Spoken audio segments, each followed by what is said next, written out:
할렐루야. 오늘은 수요일입니다. 6월 2일이네요. 네, 어제는 1일이라서 시편 1편을 저희가 묵상했는데 오늘은 2일이라서 2편을 묵상하도록 하겠습니다. 오늘 하나님의 말씀 보겠습니다. 시편 2편 1절부터 12절까지의 말씀입니다.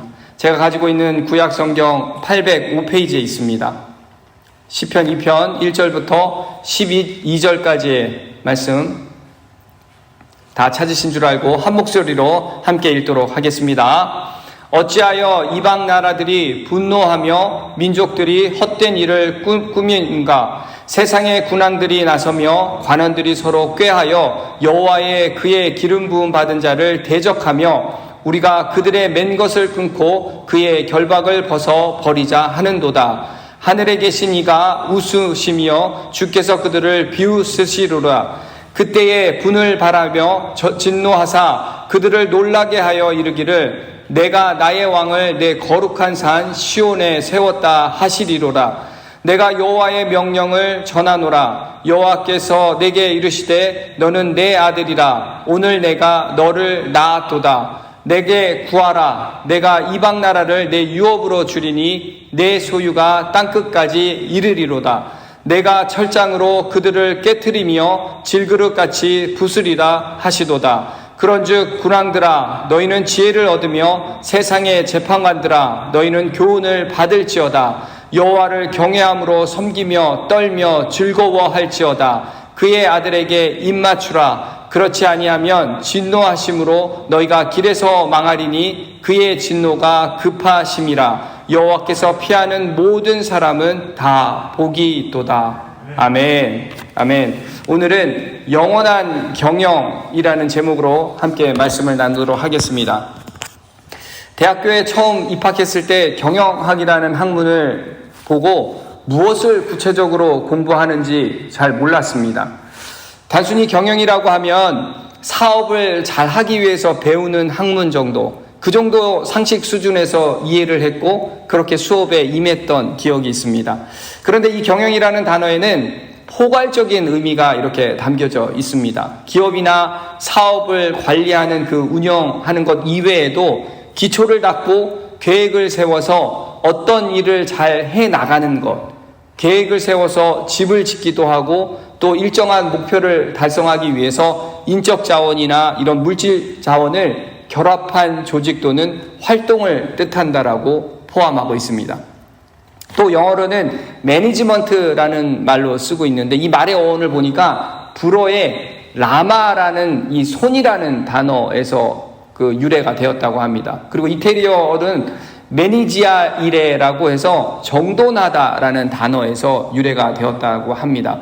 경영이라는 단어가 손으로 잘 주무르다, 정리정돈을 잘 한다, 이렇게 풀이를 할 수가 있는데 경영이라는 단어를 종합적으로 다시 한번 이렇게 정리를 해보니까 경영은 사람이나 돈 그리고 장비 등을 이렇게 투입을 해서 어느 일정한 시간 동안에 이것을 얼마만큼 효과적이고 그리고 효율적으로 수행하고 기대했던 성과를 얼마만큼 달성했는가, 이런 노력이 바로 경영이라고 말을 합니다. 예컨대 이제 경영이라고 하면 목적을 위해서 기업은 목표를 설정을 하고 그리고 조직을 구성을 하죠. 그리고 전략과 이 관리와 운영을 통해서 수익성과 이윤을 이렇게 추구를 합니다. 그래서 성공적인 이 경영을 하려면 이런저런 전략을 써야 한다면서 나름 이렇게 내놓으라 하는 경영자들이 자신의 그 성공한 경험담을 토대로 책도 쓰고 그리고 강연도 여는 등 다양한 방식으로 사람들에게 어필을 하고 있습니다. 또 국가의 경우를 보면 대통령이나 총리나 이 왕이 얼마나 자국을 위해서 전략을 잘 수립하고 국정을 잘 수행했느냐에 따라서 경영을 잘하는지 못하는지 판단을 한다는 것이죠. 그런데 여러분, 아무리 이렇게 뛰어난 경영을 한다고 해서 100년 이상 계속해서 정말로 이 탑 수준까지 장수하는 기업이나 국가가 얼마나 있을까요? 먼저 기업을 한번 생각을 해보겠습니다. 삼성경제연구소에서 발표한 통계를 보니까 세계에서 500대 그 기업의 평균 수명이 40년에서 50년이라고 합니다. 우리나라 기업의 경우만 봐도 1950년대에 10대 기업 중에 있는 기업들 중에 현재까지 탑 10에 들어가는 기업이 몇 개나 될까요? 단 2개 기업이라고 합니다. 바로 삼성과 LG인데요. 현대는 1950년도에 그 10대 기업에 포함이 되지 않았던 기업이라서 빠져 있습니다. 그리고 1965년도에 100대 기업으로 이렇게 선정된 기업 중에서 2000년대 이후까지 생존한 기업은 단 16개 기업밖에 없다라고 합니다. 생존율이 16%밖에 안 된다라는 것이죠. 삼성과 LG도 아직 이 100년이라는 시간이 지나지 않았지 않습니까?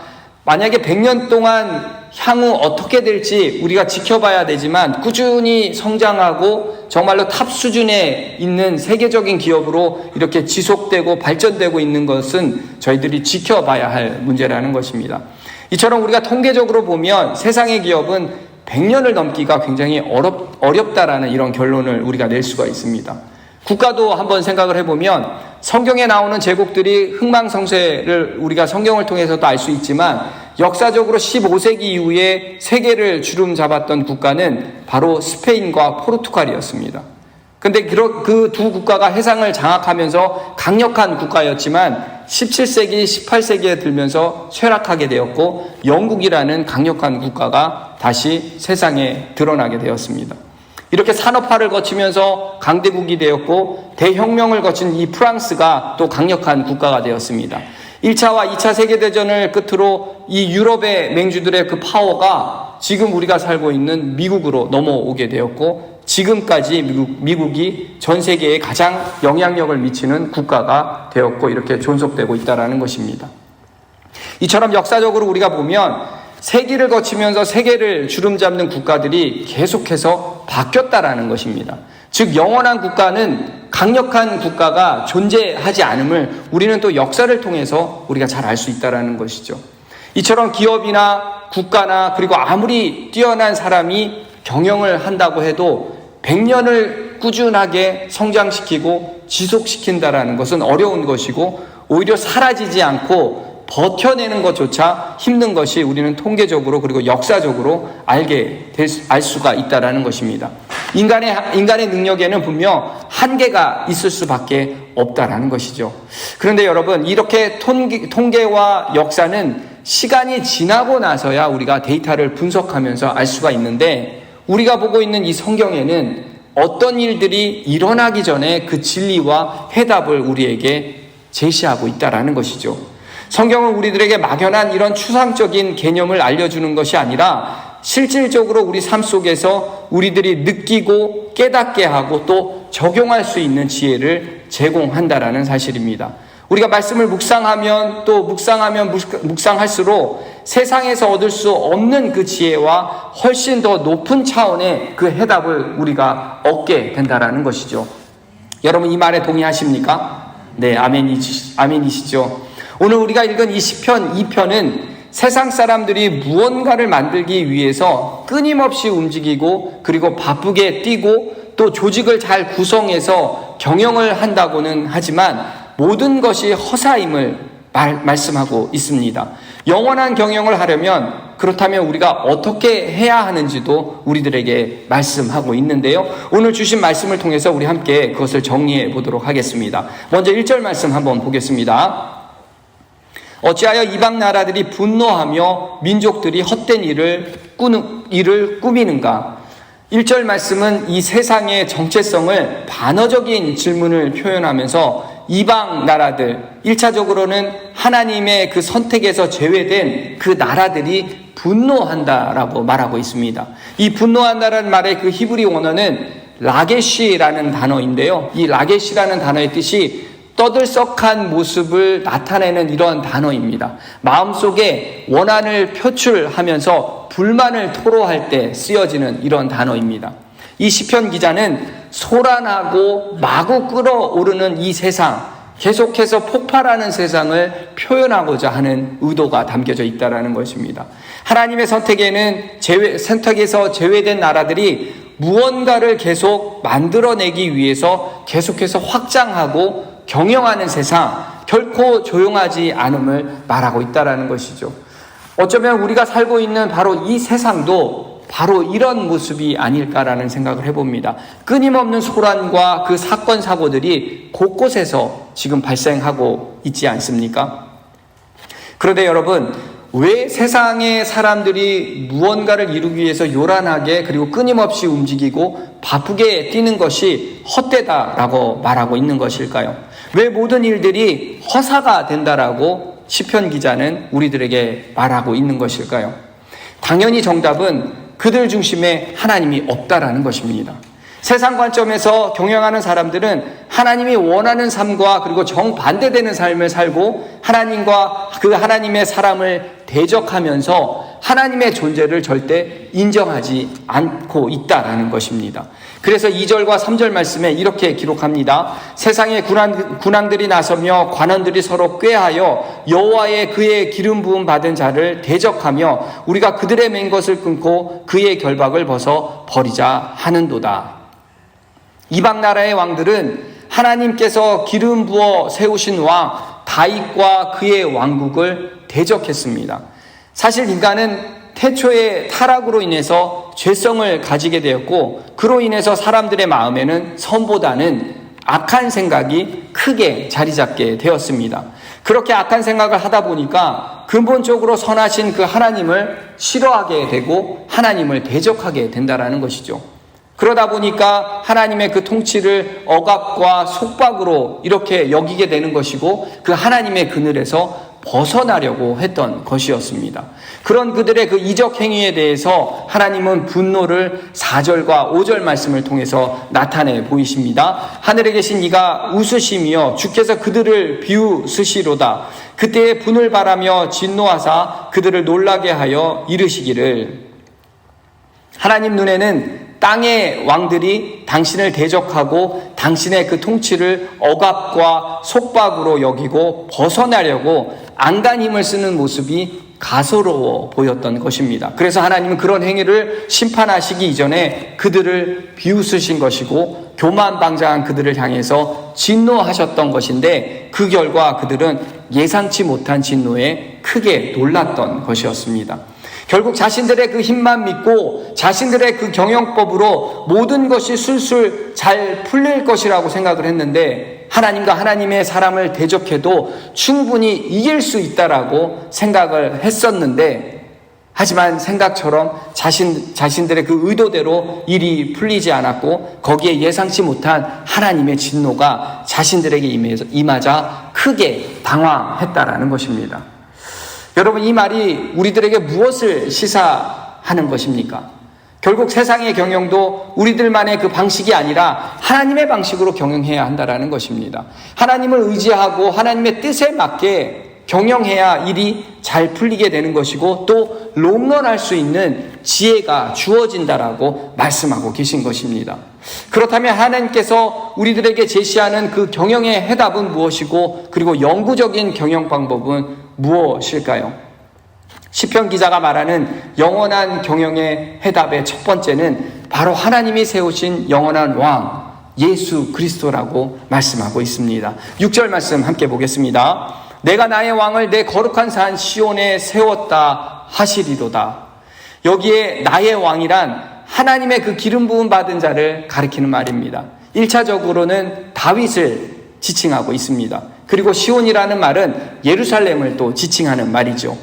6절의 말씀은 하나님께서는 다윗의 계보인 그 왕권을 예루살렘에서 영원히 보장하실 것을 말씀하고 있다는 것입니다. 그런데 다윗 왕조가 영원하지 못했습니다. 솔로몬 이후에 급격하게 쇠퇴하다가 결국 400년이 지난 이후에 완전히 몰락하게 되었죠. 그렇다면 영원한 왕이란 누구를 지칭하는 것입니까? 바로 다윗의 계보를 이은 예수 그리스도, 그 예수 그리스도가 영원한 왕이라고 말씀하고 있다는 것이죠. 하나님은 다윗을 넘어서 하나님의 그 기름 부음 받은 자 영원한 왕으로 예수 그리스도를 예언하고 있다라는 것입니다. 이사야 9장 6절의 말씀에도 보면 예수 그리스도는 전능하신 왕 그리고 평강의 왕으로 나실 것이라고 예언되어 있고, 실제로 예수님은 그렇게 평강의 왕으로 이 땅에 태어나셨다라는 것입니다. 또 친히 평강의 왕이심을 보이시기 위해서 예수님은 예루살렘에 입성하실 때 작은 나귀 새끼를 타고 입성하시면서 그렇게 우리들에게 평강의 왕의 이미지를 보여주셨다라는 것이죠. 하지만 세상은 이 왕을 영접하지 않았고 오히려 십자가에 그를 못 박여 죽였습니다. 세상이 하나님의 그 세우신 왕을 죽이고 스스로 왕 노릇을 했다라는 것이죠. 하지만 하나님은 예수 그리스도를 그 무덤 가운데에서 다시 일으켜 세우심으로 세상의 그 어느 누구도 감히 도전할 수 없는 그 영원한 왕 되심을 증명해 보이셨다라는 것입니다. 그리고 예수 그리스도를 지극히 높이시고 모든 이들을 그 예수님의 이름 앞에 무릎 꿇게 하셨다라는 것이죠. 빌립보서 2장 9절에서 11절 말씀을 보니까 이러므로 하나님이 그를 지극히 높여 모든 이름 위에 뛰어난 이름을 주사 하늘에 있는 자들과 땅에 있는 자들과 땅 아래에 있는 자들로 모든 무릎을 예수의 이름에 꿇게 하시고 모든 입으로 예수 그리스도를 주라 시인하여 하나님 아버지께 영광을 돌리게 하셨느니라. 아멘. 여러분, 그렇습니다. 예수 그리스도는 하나님이 세우신 영원한 왕으로 그 어느 누구도 감히 도전하고 절대 꺾을 수 없는 권세를 가지신 그러한 분이시다라는 사실입니다. 여러분, 아멘이시죠? 그리고 영원한 그 왕의 권세를 가지신 예수님께서 이제 다시 오시는 그날에 이르면 그를 대적하는 자들은 자신들이 얼마나 어리석은 일을 행했는지 후회하는 것은 물론이요, 완전한 파멸이 있음을 우리들에게 말씀하고 있다라는 것입니다. 7절부터 9절 말씀 함께 보겠습니다. 내가 여호와의 명령을 전하노라. 여호와께서 내게 이르시되 너는 내 아들이라. 오늘 내가 너를 낳았도다. 내게 구하라. 내가 이방 나라를 내 유업으로 주리니 내 소유가 땅끝까지 이르리로다. 내가 철장으로 그들을 깨트리며 질그릇같이 부수리라 하시도다. 한 번 더 메시아 그리스도는 하나님의 아들이시다라는 사실을 강조하면서 영원한 왕으로 선택하여 세우시고 온 세상의 유업을 주실 것을 말씀하고 있는 것입니다. 예수 그리스도가 세상의 진정한 주인 되시고 그 만왕 되시고 만주의 주 되심을 말씀하고 계시면서 그 온 세상은 그분께 순복해야 함을 말씀하고 있다라는 것이죠. 세상의 최고 통치자이신 바로 예수 그리스도께서 우리 모두는 순복해야 함을 말씀하고 있다라는 것입니다. 만약 그렇게 하지 않으면 하나님은 철장으로 그들을 깨트려 질그릇같이 부수신다라고 말씀하고 계신 것이죠. 예수께서 처음 이 땅에 오신 이유는 죄인들의 그 죄를 구속하기 위함이셨습니다. 하지만 두 번째 오심은 바로 세상을 심판하시기 위해서 이 땅에 다시 오신다라는 사실이죠. 그러므로 성도 여러분, 우리는 영원하신 그 만왕 되시는 그 예수 그리스도를 대적하는 자가 아니라 그를 겸손히 섬기는 자의 자리에 우리가 서야 되는 줄 믿습니다. 이것이 바로 우리가 경영하는 비결이고 우리가 영원히 존속할 수 있는 그 경영이라는 사실, 단지 잠시 있다가 우리가 먼지처럼 사라지는 그런 존재가 아니라 영원한 기업을 우리가 물려받기 위해서 반드시 예수 그리스도를 만왕의 왕, 만왕의 주로 우리가 순복해야 한다는 사실을 여러분 기억하시고 우리가 함께 나가야 될 줄 믿습니다. 이처럼 영원한 경영, 그 해답의 첫 번째는 하나님이 세우신 그 영원한 왕 예수 그리스도라면, 두 번째는 성경이 영원한 경영의 해답임을 말씀해 주고 있습니다. 10절 말씀 함께 보겠습니다. 그런즉 군왕들아 너희는 지혜를 얻으며 세상의 재판관들아 너희는 교훈을 받을지어다. 10절의 말씀은 앞선 말씀 철창으로 깨트림을 당하지 않으려면 어떻게 해야 하는지 그 방법을 우리들에게 제시하고 있다라는 것입니다. 멸망에 이르지 않기 위해서 지혜를 얻어야 한다라고 말씀하고 있다라는 것이죠. 그렇다면 그 지혜를 어디에서 얻을 수 있을까? 바로 하나님의 말씀이다라고 성경은 말해주고 있다라는 것입니다. 하나님의 말씀 안에서 멸망당할 위기에 처한 인생이 살 수 있게 되는 그 지혜가 담겨져 있다라는 것이죠. 여러분, 범죄하고 타락한 인생은 구원의 방법을 절대 알 수가 없습니다. 구원은 오직 하나님의 방법만으로 가능하기에 타락한 인생은 그 하나님의 방법을 당연히 알 수가 없다라는 것이죠. 그래서 하나님은 당신의 그 구원의 방법을 알 수 있도록 계시해 주셨고, 그 계시의 종합적인 선물이 바로 하나님의 말씀인 성경이라는 것입니다.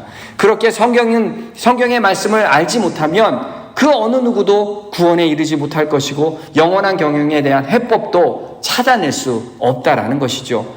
하지만 많은 사람들은 인간이 만들어내는 그 방법으로 그 해답을 찾으려고 무한히 노력하고 있다라는 것입니다. 절대 인간이 만든 것으로는 진리가 될 수 없다라는 그 사실을 우리는 그렇게 성경을 읽고 그 가르침을 받으며 순종하는 자들에게 그 구원의 길이 보이는 것이고, 그리고 또 우리가 살면서 삶의 그 지혜를 얻게 되는 것이고, 그 지혜를 통해 영원한 경영을 할 수 있게 된다라는 것입니다.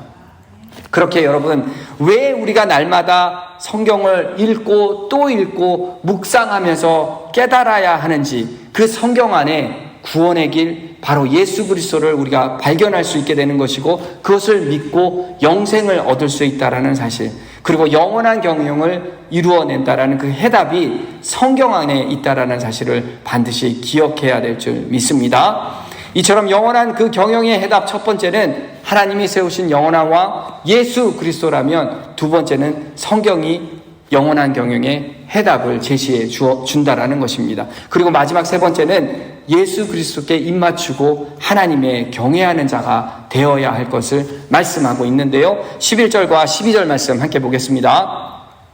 여호와를 경외함으로 섬기고 떨며 즐거워할지어다. 그의 아들에게 입맞추라. 그렇지 아니하면 진노하심으로 너희가 길에서 망하리니 그의 진노가 급하심이라. 여호와께서 피하는 모든 사람은 다 복이 있도다. 아멘.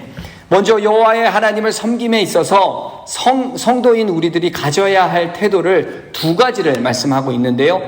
떠는 것과 즐거워하는 것이라고 말하고 있습니다. 언뜻 보기에는 이렇게 서로 상반되는 그 태도로 보여지는데, 우리가 여호와를 경외하는 것을 생각을 해보면 이 두 가지 태도가 동시에 나타나야 됨을 우리가 또 잘 알 수가 있습니다. 우리가 알고 있는 대로 그 말씀을 우리가 보게 되면, 하나님은 그 말씀을 잠시 보게 되면, 하나님은 온 우주 만물을 지으신 전지전능하신 그 창조주라는 말씀입니다. 그렇게 그분은 자신의 뜻대로 원하는 대로 모든 것을 행하실 수 있는 분이시죠. 그렇게 피조물인 인간인 우리가 감히 범접할 수 없는 그 절대 권위를 지니신 분이다라는 사실입니다.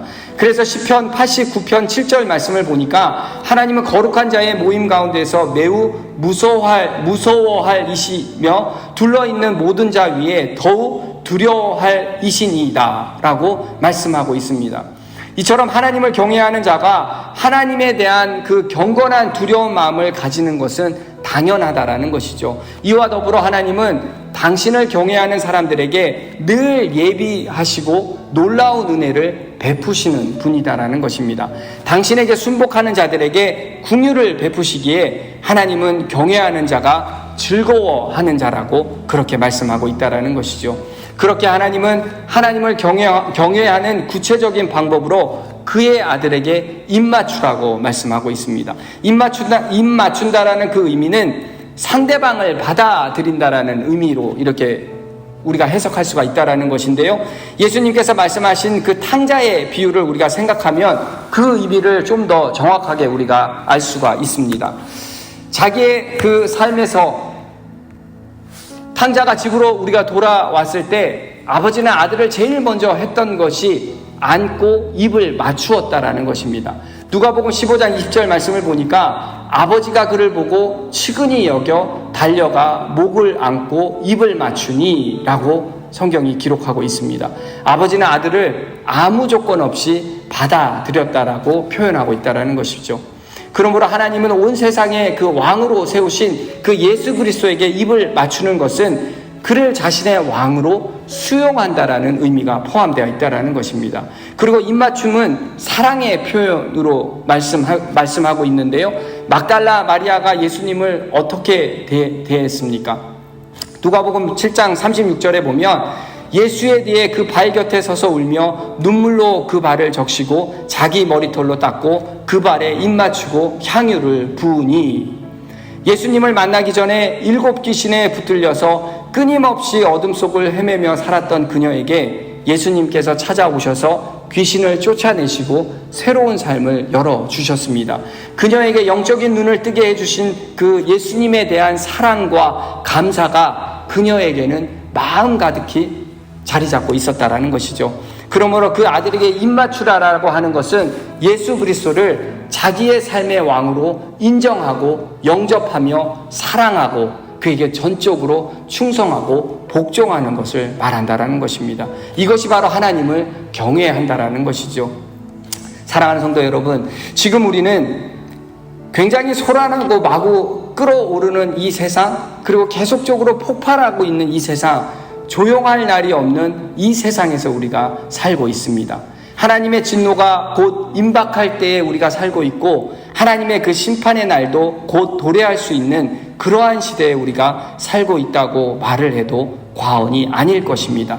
그렇게 하나님이 세우신 왕 예수 그리스도께 입을 맞추지 아니하면 하나님의 진노와 심판은 우리도 역시 피하지 못할 것입니다. 다 철창으로 깨뜨림을 당하듯이 멸망에 이르게 될 것이라는 것이죠. 그러나 예수 그리스도를 왕으로 받아들이고 사랑하며 충성하고 복종하는 그러한 섬기는 자는 그리스도의 그 나라의 백성으로 영원한 삶을 살게 될 것입니다. 그리고 우리가 그토록 원하는 영원한 기업을 물려받고 영원한 경영을 꾸리며 살아가게 될 것이라는 것이죠. 정말 영원한 경영을 살길 원하신다면 여러분, 우리의 삶 가운데 바로 예수 그리스도를 순종하는 삶, 그리고 우리가 그분을 따르는 삶이 되어야 할 줄 믿습니다. 정말 이 순간에 우리가 예수 그리스도를 순종하는 삶으로 나아갈 것이냐, 아니면 반대로 배척하며 살면서 나아갈 것이냐, 우리가 선택의 기로에 서 있다면 우리가 이제는 결단해야 하는 것이고, 바로 예수 그리스도를 영접하시고 영원한 그 경영을 일구어 나아가는 저와 여러분 되시길 주의 이름으로 축원드립니다. 아멘. 함께 기도하겠습니다. 하나님 감사합니다. 오늘 이 시편 말씀을 통해서 우리가 그토록 원하는 그 영원한 기업을 물려받고 그 영원한 경영을 하며 살아가는 지혜와 해답을 주심에 감사드립니다. 그 지혜와 해답은 바로 예수 그리스도요, 그리고 하나님의 말씀이요, 하나님을 경외하는 삶임을 다시 한번 깨닫습니다. 사랑의 주님, 이제 세상을 살면서 우리가 무언가를 하기 위해 요란하게 끊임없이 움직이며 그렇게 바쁘게 뛰며 헛된 삶의 목표를 두지 않게 하시고 예수 그리스도를 온 세상의 왕으로 받아들이고 그 예수 그리스도께 입을 맞추며 살아가며 결단하도록 하여 주시옵소서. 더욱 주님을 사랑하며 그렇게 충성하며 복종하며 섬기며 주의 나라의 백성으로 영원한 삶을 살게 하여 주시옵소서. 오늘 하루도 우리에게 주신 말씀 위에 굳건히 서는 믿음 허락하실 줄 믿사오며 이 모든 말씀 살아계신 예수님의 이름으로 간절히 기도하옵나이다. 아멘.